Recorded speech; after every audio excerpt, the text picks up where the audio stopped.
So let's continue with a couple of other activities. Now, these activities involve glue.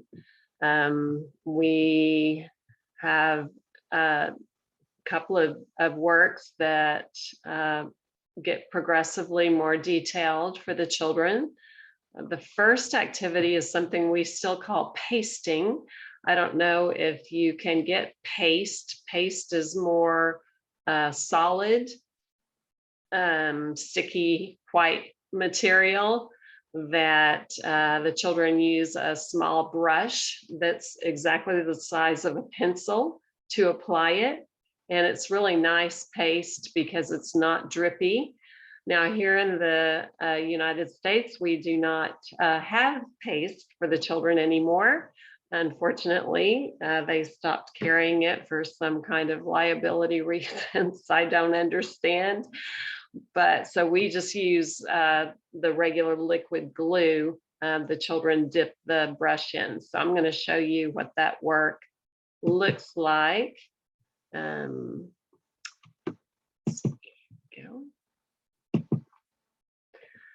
So we're going to serve the child a little bit of glue in the shell that you see here. And you can see the size brush. As I say, it's just the size of a pencil and has a short bristle on the end of it.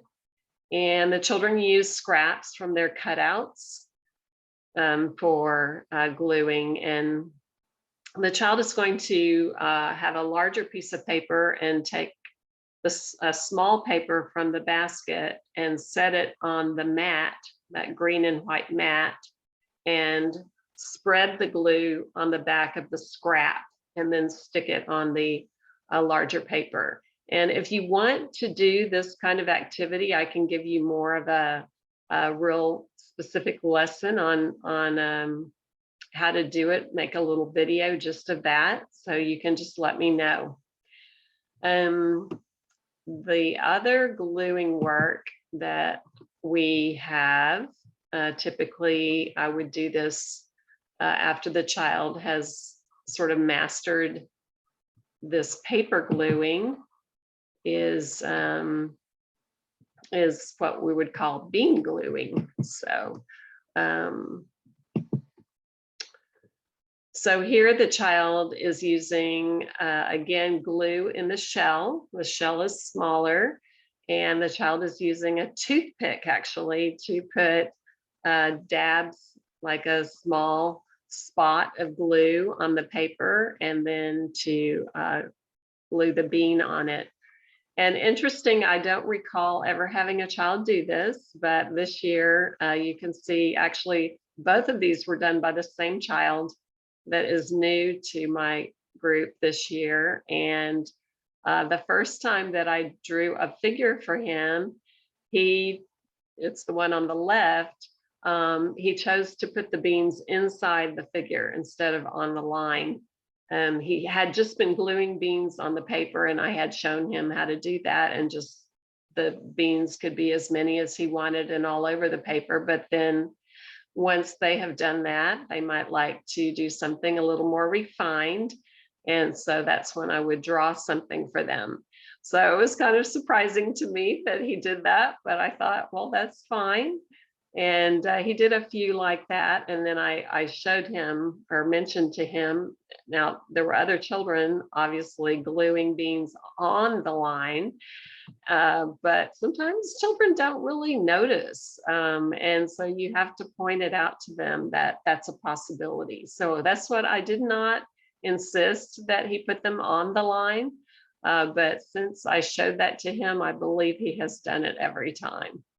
But again, it didn't matter to me, because you can see these small beans, how the child is able to really use that pincer grasp of these three fingers to pick those beans up and manipulate them. And the toothpick is exactly the same size as that burlap sewing needle. So once again, the child is using that very strong pincer grasp and doing more and more refined works with their fingers. So that really sets them up And so now I'll show you a classic Montessori material. And there are so many. When you go in a Montessori room, you see so many wooden materials, and they're quite expensive to get the really nice ones that really do what they're supposed to do. You can see on the upper shelf here something that we call the brown stair. And I'm not highlighting that right now, but you can see how that material has to be made out of very hard wood, and has to be made very exactly for the child to get the satisfaction of the change in dimensions that you see with that brown stair material. But what I wanted to highlight on these shelves is what's on the bottom shelf. And again, I'm not at school right now to show you, but these on the bottom shelf are known as cylinder blocks. And my cylinder blocks are actually, they've been in use by children for probably 6 decades, easily 5 decades. We have had to have one of the cylinders, one of the cylinders made over again because it cracked. But overall, these, and I think they've been revarnished maybe one time in their entire lives. But Maria Montessori conceived of these. So you can see they're also known as the knobbed cylinders, because you can see each one has a little knob on the top that again is just the same size as a pencil. So, as I say, Montessori, when you go into a traditional Montessori room, you would see so many of these very expensive wooden materials, and they're beautiful and wonderful. But it's very expensive to acquire all of them. And some of them are just really the most essential, the ones that if you could just have one or two things, it's the one you would want. And so the cylinder blocks are one of those materials. And as I say, I didn't think to pull them out of the blocks to show you, but each one of these 4 blocks changes in dimension, changes in height. One of them goes from short and wide to tall and thin. The next one goes from tall and wide to short and thin. Then there's one that they're all the same height. They change only in terms of the width. And then you can see this one on the lower right. They're all the same diameter, but they change according to height. So each of the 4 blocks has a different experience of dimension for the children. And they greatly enjoy this material almost all the time that they're in the Montessori room, up to age 6 or so.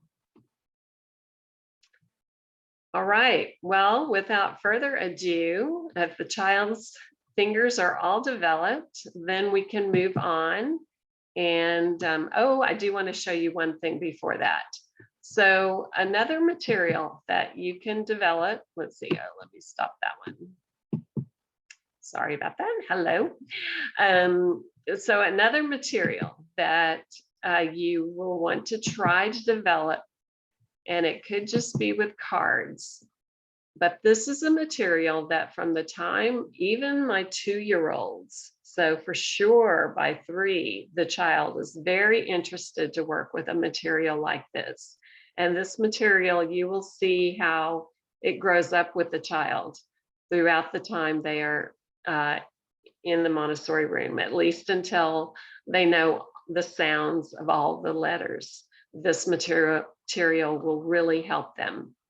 But in the beginning, with a 3-year-old, the child is interested, now that they have language and have words for things, to begin to explore the beginning sounds of things. So I have organized all of the objects in order of the alphabet. I do not do it that way with the children. With the children, all of these little objects would just be collected in a basket together, and the child would just randomly pick one of them out. It doesn't matter which one. And what will happen is that, let's say the child chooses the apple. So we will say the word, and I will encourage the child to say the word apple. And, sometimes in the beginning they're resistant. And so I don't insist necessarily, but I give a little prompt. Apple begins with, and I have a little pause and see. And sometimes I will do it again. Begins with, apple begins with. And soon the child begin, and then if they don't give the sound, which they won't in the beginning, they're just listening, I will say, apple. And then we go on to the next thing. Let's say they choose the mirror. You see the mirror there in the middle row. Mirror begins with. Mirror begins with. Mirror. And they will readily start making these sounds after you have modeled this a few times. The one thing to bear in mind is that when you have the short sounds that you cannot hang on to, like the ah, when you have something like the J, the J, like there's a jet there. So we would say J, not ja, just J. Or like there's a boot. Boot begins with b, b, not ba, but b. Because if we say ba, we're really giving the b and the b and the u, the b and the And for some children, that will really trip them up when they start writing words and reading words to sound it out with two sounds together like that. So we want to be careful to make just the sound that the word begins with, the k, the d. And then the other thing to work with is the vowel sounds, because in English, we know the vowels, each vowel can make several different sounds. So we set upon one, which is the short vowel sound. So we would be using the a as an apple, the e as an elephant. The other object I've found for that one would be like egg. Then the I is kind of difficult. We have here an Indian. Indian begins with E. So I don't know what you might be able to find for that one. I've seen where they might use an igloo, but that's an igloo is an ice house, used in the North Country. So not much that has a reference point. The I goes for like itch and in, inside, like that. So sometimes it can be challenging to find an object or even to draw a little picture.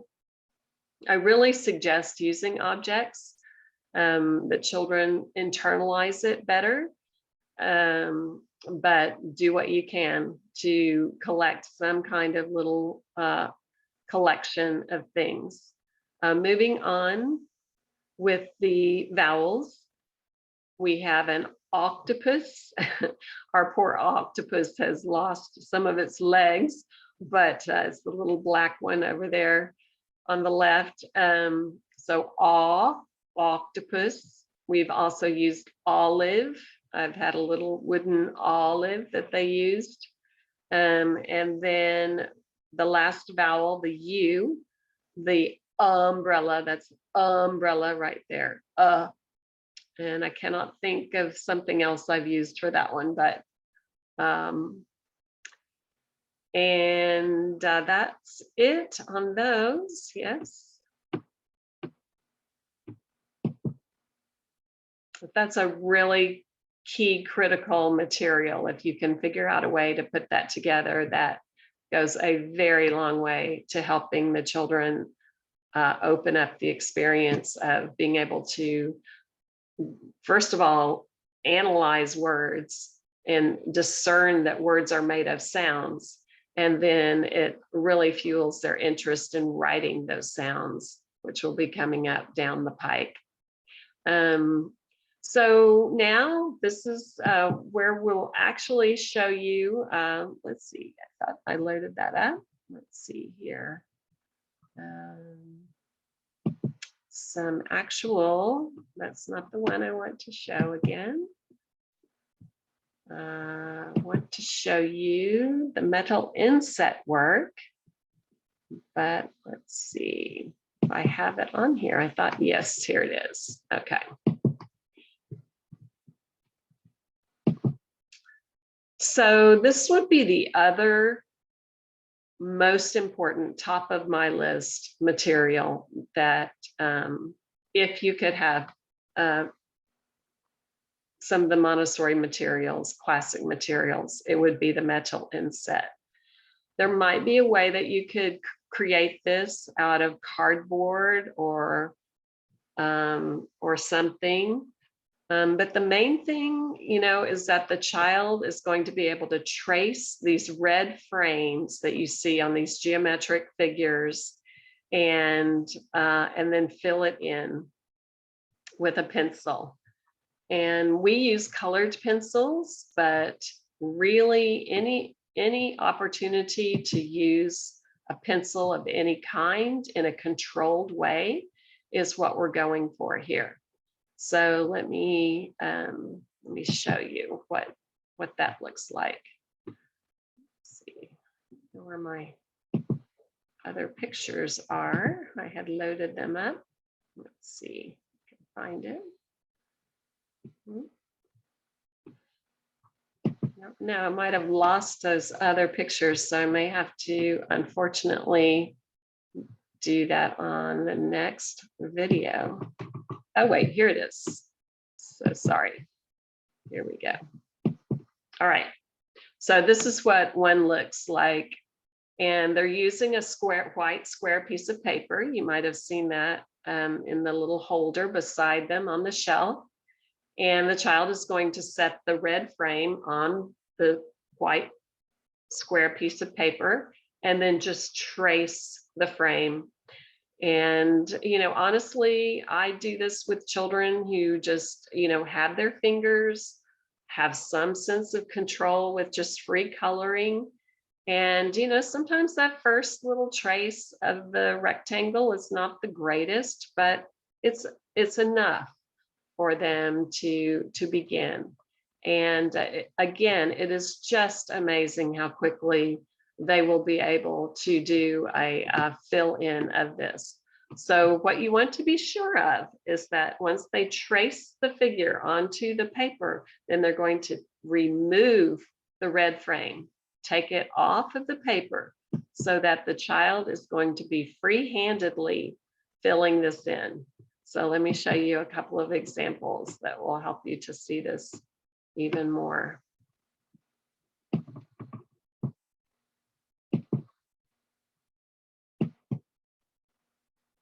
So here we see a couple of examples, and this again is a work that grows up with the child. So on the left, you see one that a little guy who's still 3, he's an older 3-year-old, but he has filled this in, and obviously you can see he's got one line that went something happened and he went way off the line. But you can see that he is using his own ability to control that pencil to fill in that rectangle. And, over time, they become more and more detailed. There's a lot of, special work that you can do with metal insets where the children are designing figures and putting more than one figure on there and having little areas to fill in. And they like to just make that themselves. So you can see this one on the right. This is done by a child who's she's over 4.5, and she's writing. And so she has really good control. And so she's really, really heavily filled in her metal inset. And you can see how much control she has there. So as I say, this is a work that the children continue to enjoy doing and continues to support them both in their hand development and also in their focus and concentration and just their joy and pleasure in creating something. So I'm going to stop there and we'll have one more video that I will prepare for you to begin the writing work so you can see a little bit of how that begins to develop.